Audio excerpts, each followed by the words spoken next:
तो दोस्तों, आप सभी जानते हो कि पश्चिमी देशों की तरफ से भारत के ऊपर लगातार दबाव डाला जा रहा है कि कैसे न कैसे करके भारत रूस की आलोचना कर दे। और रूस की आलोचना करने के लिए भारत के मित्रों में से एक फ्रांस ने भी भारत के ऊपर काफी ज्यादा दबाव डाला। हालांकि भारत ने इस दबाव को दरकिनार किया और रूस की आलोचना कभी भी किसी मंच के ऊपर खुले तौर पर भारत ने नहीं की। परंतु अभी हाल ही में आप सभी को पता है कि 3 मार्च 2023 को क्वाड के विदेश मंत्रियों की बैठक होती है, जिसमें भारत को ना चाहते हुए रूस की आलोचना करनी पड़ गई। दरअसल आप सभी को तो मालूम ही है कि क्वाड में अमेरिका, ऑस्ट्रेलिया, जापान और भारत शामिल हैं। और जब चारों ही देशों में सर्वसम्मति बन जाती है तो एक फाइनल प्रस्ताव या कहीं एक फाइनल विज्ञप्ति आती है। और इस विज्ञप्ति के अंदर ऑस्ट्रेलिया, जापान और इसके अलावा अमेरिका की तरफ से रूस की खुली आलोचना करी गई, जिसके बाद में फिर भारत को भी इस प्रस्ताव के ऊपर हामी देनी पड़ी। और इस प्रस्ताव के अंदर चारों ही देशों ने एक साथ पूरे जोर से संयुक्त राष्ट्र के द्वारा यूक्रेन संकट का समाधान करने का आह्वान किया। इसके अलावा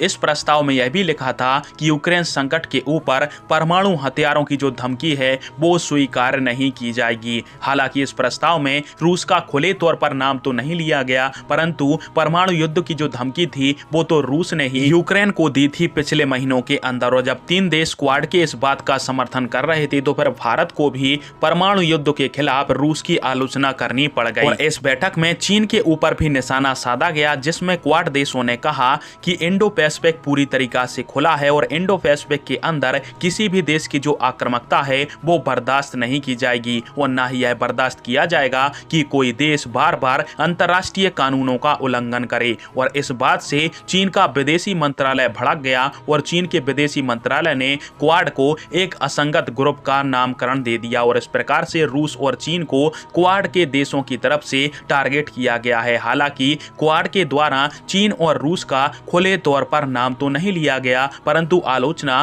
क्वाड देशों के द्वारा रूस और चीन की ही की गई है। अब वैसे आप सभी के इस टॉपिक के अंदर क्या राय है और भारत ने क्वाड देशों के अंदर रूस की आलोचना करके सही किया या फिर गलत? कमेंट बॉक्स में फिर आप दीजिएगा। वीडियो देखने के लिए धन्यवाद। जय हिंद, वंदे मातरम।